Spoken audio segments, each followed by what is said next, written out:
साथ हैं वैदिक संस्कृति के अध्येता डॉक्टर अरुण कुमार जायसवाल जी। नमस्कार। नमस्कार।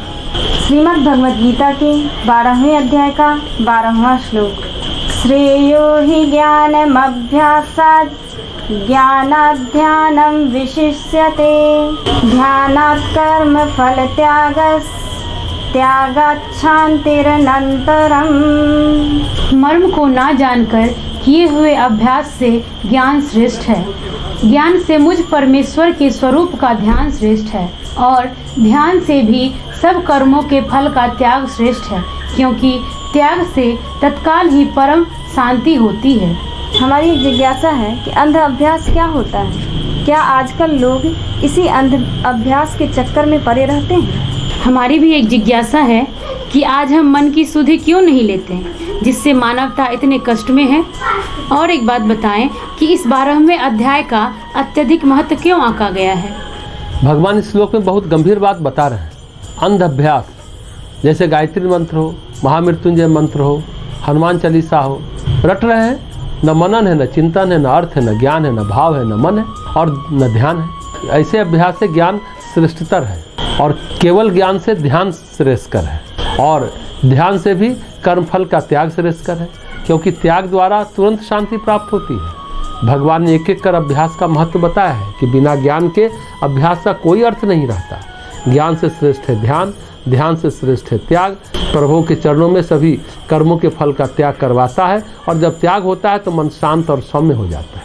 एक के बाद एक सोपानों का, सीढ़ियों का उल्लेख है। अभ्यास, ज्ञान, ध्यान और फल त्याग।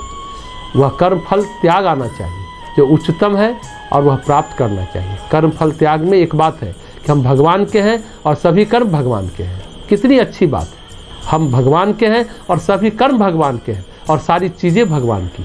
अपना अहम खत्म हो जाता है कर्म फल त्याग में। मुझे कुछ मिलना चाहिए, मेरे को कुछ मिलना है, मैं हूँ कहीं, ऐसा मैं विलीन हो जाता है कर्म फल त्याग में। जब तक मैं है तब तक व्यक्ति कर्म फल का त्याग नहीं कर पाता। वही उच्चतम है जो प्राप्त करता है। मैं तो प्रभु का एक उपकरण मात्र हूँ। ध्यानी और ज्ञानी यह दृष्टिकोण विकसित नहीं करते तो वे अर्थहीन या फलहीन है। इस दृष्टिकोण के विकास से ही अंत में आती है शांति। सब कर्म के फल समर्पित कर दिए जाते हैं तो शांति आती है। आगे के श्लोक में हमें सच्चे भक्त का विवरण मिलता है कि सच्चा भक्त कौन है। इसका सुंदर वर्णन श्रीमद् भागवत में भी मिलता है। तो भगवान वहाँ कहते हैं, यह जो मेरा भक्त है वह स्त्री या पुरुष वास्तव में वह कार्य करता है, सभी का फल मुझ में समर्पित कर देता है। ऐसा व्यक्ति कुछ भी कार्य नहीं करता क्योंकि समर्पण के दृष्टिकोण के कारण सतत विश्रांति में रहता है। इसलिए ऐसा व्यक्ति, ऐसा भक्त मुझे प्रिय है। वह मेरा जो भक्त है वह स्त्री या पुरुष समदर्शी है, वह जिसमें दृष्टि की समानता होती है। भागवत में इस प्रकार के अनेक श्लोक मिलते हैं। इस प्रकार के श्लोक गीता में भी है। सामान्यतः जब हम कार्य करते हैं तो विचारते ही नहीं कि मन को क्या हो रहा है, क्या वह श्रेष्ठतर, शुद्धतर, समृद्धतर हो रहा है। हम सामान्यतः यह प्रश्न नहीं करते अपने आप से। हम केवल कार्य करते हैं और बाहरी परिणामों की प्रतीक्षा करते हैं। ये बात गंभीर है। हम कोई भी कार्य करते हैं तो परिणाम की प्रतीक्षा होती है कि हमको क्या मिलेगा। हम जप कर रहे हैं, हम पूजा कर रहे हैं, हम अनुष्ठान कर रहे हैं, हमें नौकरी लगेगी, कुछ अच्छा होगा, कुछ प्राप्ति की बात सोचते रहते हैं। हमारे मन में क्या क्रिया प्रतिक्रिया हो रही है, हमारा मन इससे कैसा हो रहा है, ये बात हम नहीं सोचते। मैंने आज 20 गड्ढे खोदे, मैंने आज अच्छा काम किया, अथवा आज इतने कागज़ देखे, उन पर अपना इतना मत व्यक्त किया, मेरा काम समाप्त हो गया। पर यह सब बाहर का काम है। मन का क्या हुआ, क्या घटित हुआ मन के अंदर? सामान्यतः हम ऐसे प्रश्न नहीं करते, लेकिन ऐसे प्रश्न करने चाहिए। नहीं करते हैं, इसलिए तो मानवता कष्ट में है। हम मन की सुधि नहीं लेते हैं। क्या मेरा मन श्रेष्ठतर हुआ? क्या वह शुद्ध से शुद्धतर हुआ? क्या वह उस स्व के निकटतर हुआ जो इसके पीछे है? इसका मतलब क्या है? वह धार्मिक प्रगति को प्राप्त कर रहा है। यदि वह इस प्रकार के प्रश्न करे तो मानवता के लिए बड़ा उपयोगी होगा। कुछ हाल में प्रकाशित पत्रिकाएं चेतना को प्रतिबिंबित करने के लिए उपायों के बारे में आजकल विचार कर रही है। प्रत्यक्ष आता है, चेतना पीछे छोड़ दी जाती है। चेतना कार्य कर रही है, बाह्य जगत की चेतना को क्या हो जाता है, हम यह प्रश्न नहीं करते। यह आज के संसार का दुर्भाग्य है। विज्ञान वस्तुओं का अध्ययन करता है, लेकिन वैज्ञानिक भी एक चेतना है, उसे क्या हुआ है उस बारे में हम विचार नहीं करते और कहते हैं कि मेरे विचार क्षेत्र में नहीं है, मेरा प्रयोजन वस्तुओं में है। वैज्ञानिक ऐसा सोचते हैं, ये आधी अधूरी सोच है। 21वीं सदी में कुछ विचारशीलता चेतना के महत्व के बारे में आने लगी है। चेतना से व्यवहार के बारे में इच्छा जागृत होने लगी। क्या हम इसे विकसित कर सकते हैं? क्या हम इसका विस्तार कर सकते हैं? क्या हम इसे परिशुद्ध कर सकते हैं? आजकल ये प्रश्न धीरे धीरे उठाए जा रहे हैं। नीतिगत तथा आध्यात्मिक प्रश्न धीरे धीरे आ रहे हैं, क्योंकि भौतिक विज्ञान अब अंतिम सीमा पर आ चुका है। वह और कुछ नहीं कर सकता। हमें कुछ और वस्तु दे सकता है, अधिक मशीनें। वह कुछ ऐसी अन्य वस्तुएं दे सकता है, या कुछ और उच्चतर नहीं दे सकता। बहुत गहरी और गंभीर बात है विज्ञान के लिए। भगवान कहते हैं, जब हम कार्य के प्रति समर्पण का अभ्यास करेंगे तो हमारा मन विकसित होगा। गंभीर बात यह है, इस पर अध्ययन होना चाहिए, इसे उचित दृष्टि प्रदान करनी चाहिए। स्त्री और पुरुष का यह अहम उत्तरदायित्व है। यदि कोई अपने मन की उपेक्षा करता है तो बहुत सारा कार्य करेगा, बहुत सारे धन उपार्जित करेगा, लेकिन मन की वह शांति नहीं प्रदान कर पाएगा। आध्यात्मिकता की वह वृद्धि तथा आंतरिक बल ऐसे व्यक्ति को कभी प्राप्त नहीं होंगे। यह 12वां अध्याय इसलिए बहुत सुंदर है, इसे बहुत सुंदर विचार मिलते हैं। केवल 20 श्लोकों का अध्याय है। कई लोग इसे कंठस्थ कर लेते हैं। सस्वर पाठ करना अच्छा है।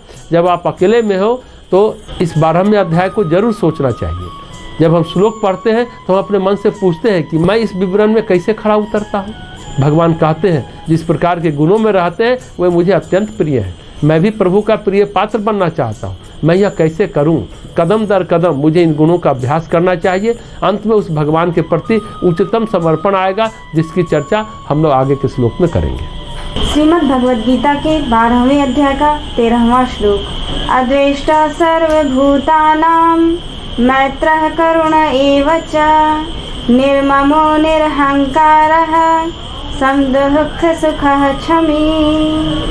जो पुरुष सब भूतों में द्वेष भाव से रहित, स्वार्थ रहित, सबका प्रेमी और हेतु रहित, दयालु है तथा ममता से रहित, अहंकार से रहित, सुख दुखों की प्राप्ति में सम और क्षमावान है, अर्थात अपराध करने वाले को भी अभय देने वाला है। एक बात बताएं कि क्षमा को सबसे बड़ी क्षमता क्यों माना गया है?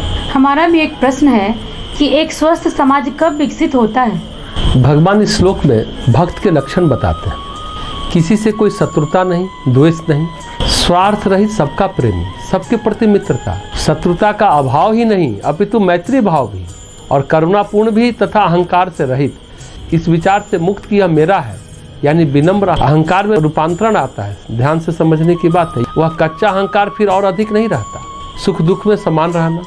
जब भी सुख और दुख आते हैं तो सामान्य मनुष्य के मन में लहर आ जाती है, लेकिन भक्त असंतुलनकारी परिस्थितियों में भी मन को संतुलित रखने का प्रयास करता है। साथ ही साथ भक्त अत्यधिक क्षमावान होता है। छोटी छोटी बातों से वह उग्र नहीं होता, लोगों पर क्रोध नहीं करता, दंड नहीं देता। ये सब आंतरिक गुण है जिनका अभ्यास हमें करना चाहिए।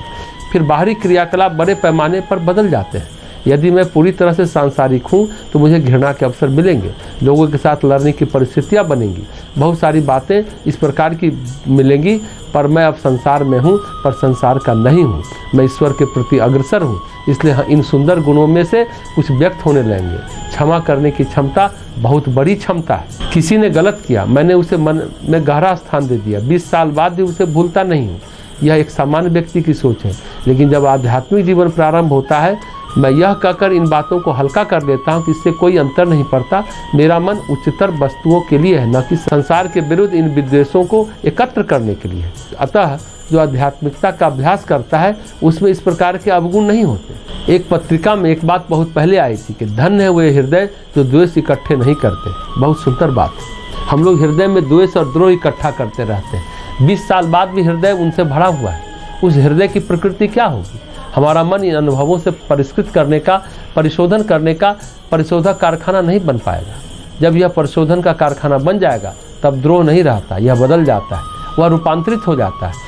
हमारे अंदर यह क्षमता है, लेकिन हम लोगों ने इसे भुला दिया है और एक ही दिशा का मार्ग अपना लिया है। केवल बाहर बाहर उस व्यक्ति ने मुझे हानि पहुंचाई, मुझे उसे नष्ट करना है, मुझे उसे दंड देना है। इस प्रकार का दृष्टिकोण, इस प्रकार की प्रवृत्ति ही यथार्थ में मानव जीवन में त्रासदी लाती है। महाभारत में इस प्रकार की त्रासदी के अनेक प्रकरण हैं। द्वेष और द्रोह एक दूसरे पर स्थापित होते चले गए, इस कारण युद्ध का विस्फोट हो गया। मानव इतिहास की एक बड़ी घटना इसी कारण घटी। अतः ऐसी बात नहीं होनी चाहिए। महाभारत वेद व्यास ने युद्ध की प्रशंसा में नहीं लिखा था, अधिक घृणा की बुराई को बताने के लिए लिखा था। महाकाव्य के अंत में अपने पुत्र सुखदेव को महाभारत का सारांश दिया था किसी भी वासना, लोभ, अहंकार में ऐसी वस्तुएं नहीं पालनी चाहिए। जब भी मन इस प्रकार की बातें लेता है, मन को अवरुद्ध कर लेना चाहिए। धीरे धीरे मन को स्वच्छ से स्वच्छतर बनाते चले, यही हमारी आंतरिक और आध्यात्मिक शिक्षा है। बाहरी रूप में हम प्रत्येक व्यक्ति के साथ कार्यरत या काम में लगे हुए हैं, पर अंदर से कितना साथ है यह देखने की बात है। क्षमा वीर का आभूषण है, यह संस्कृत की महान कहावत है। यह मत सोचे कि क्षमा दुर्बलों का गुण है, मैं दुर्बल हूँ इसलिए क्षमा का अभ्यास करता हूँ, यह कदापि क्षमा नहीं है। दिनकर ने अपनी कविता में लिखा है, क्षमा शोभती उस भुजंग को जिसके पास गरल हो। वास्तविक क्षमा एक सद्गुण है, यह तभी आता है जब आप में पर्याप्त बल हो। यदि आप दुर्बल हैं तो आप नहीं कह सकते कि मैं तुम्हें क्षमा करता हूँ, क्योंकि आप उस व्यक्ति को क्षमा कैसे कर सकते हैं जो आपसे बलशाली हो। यदि हम बलशाली हैं तो क्षमा एक परम आवश्यकता बन जाती है। यदि हम में प्रतिरोध करने का प्रचुर बल है तो सदा क्षमा करने का प्रयास करना चाहिए। यह एक चारित्रिक विशेषता है। एक ऐसे समाज में लोगों के साथ रहना अत्यंत सुंदर है। जब हम ऐसे लोगों की संख्या बढ़ाएंगे तभी एक स्वस्थ समाज विकसित होगा। यदि लोग इस प्रकार के सद्गुणों का अभ्यास करें तो उनकी संख्या बढ़ेगी और धीरे धीरे सामाजिक शक्तियों का समीकरण बदलेगा। समाज श्रेष्ठ से श्रेष्ठतर होता चला जाएगा। अच्छी शक्तियाँ अधिक होती चली जाएंगी, बुरी शक्तियाँ कम होती चली जाएंगी। केवल मानव मन से ही अच्छाई और बुराई दोनों आती है। अतः कार्य के संबंध में इस बात पर कुछ ध्यान देना आज के लोगों के लिए पूर्णतः आवश्यक है कि मन कैसा व्यवहार कर रहा है, अन्यथा सामूहिक जीवन कंटकपूर्ण हो जाएगा, सामाजिक जीवन कठिन हो जाएगा, पति पत्नी का पारस्परिक जीवन कठिन हो जाएगा, क्योंकि दोनों ने अथवा उनमें से एक ने मन को कदाचित नहीं टटोला है। वे केवल सभी समय बाहर ही देखते रहे, मेरे मन को क्या हुआ है, क्या वह पागल हो गया, क्या इसे उचित मार्ग पर लाया जा सकता है। इस प्रकार के विचार लोगों के मन में कभी नहीं आते, इसलिए इतना अनावश्यक दुख और कष्ट संसार में है। कभी हम आत्मचिंतन, आत्म परीक्षण नहीं करते, आत्म समीक्षा नहीं करते। इंट्रोस्पेक्शन आज इंसान छोड़ दिया है, क्योंकि बहिर्मुखी ज़्यादा है, अंतर्मुखी नहीं है। इस श्लोक का यही है कि अंतर्मुखी हो, आत्म परीक्षण करें, आत्म समीक्षा करें। मन पर थोड़ा ध्यान देकर इसे विशेष दिशा प्रदान करके साथ ही साथ कार्य के समय बाहरी संसार को भी दिशा प्रदान करते हुए इस दुख और कष्ट को हम टाल सकते हैं। एक सत्य घटना, एक सेफोलॉजिस्ट ने अपनी एक पुस्तक में लिखा कि अफ्रीका में एक कबीला है, वहाँ कभी अपराध नहीं होते। सेफोलॉजिस्ट ने अध्ययन किया कि ऐसी क्या बात है, सारे संसार में हिंसा है, वासना है, लेकिन वहाँ अपराध नहीं होते। तो वहाँ देखा एक छोटा सा कबीला है, वहाँ एक अजीब सी प्रथा है। किसी के मन में किसी के प्रति बुरी बात आ गई, कोई बुरी बात जग गई कि हम उसको मारेंगे, हम उस घर में चोरी करेंगे, ऐसी कोई भी बुरी बात मन में आ गई, या किसी ने सपने में देखा या सोचा इसके स्त्री या कन्या के साथ बलात्कार किया, स्त्री अच्छी लग गई, हमको कोई बात आ गई, तो सपने में बात आ जाती है, मन में बात आ जाती है, तो सोच लिया। तो उस कबीले के लोग क्या करते हैं, उसके घर जाते हैं और कहते हैं आज मैंने सपना देखा या सोचा कि मैंने तुम्हारे साथ ऐसा किया, इसलिए मैं तुमसे क्षमा मांगने आया हूँ। अब दूसरा व्यक्ति भी उसे उदारतापूर्वक क्षमा भी कर देता है, क्योंकि वह भी यही करता है। तो कबीले के लोगों में यह प्रथा है कि मन में कोई बुराई आती है, क्रोध, आक्रोश, वासना इत्यादि, सपने में भी कोई बात आती है तो सवेरे उठकर पहला काम करते हैं, उसके घर जाते हैं और क्षमा मांग लेते हैं, और वह व्यक्ति भी उसे उदारतापूर्वक क्षमा कर देता है। इसलिए कबीले का इतिहास है कि वहाँ कोई अपराध नहीं हुए, हजारों साल हो गए, जबकि वे लोग पढ़े लिखे नहीं है, विद्वान बुद्धिमान नहीं है, निरक्षर है, तब भी कबीले में आधी नंगी औरतें रहती हैं, पर कोई हिंसा या बलात्कार की घटना नहीं होती। यह सत्य घटना है।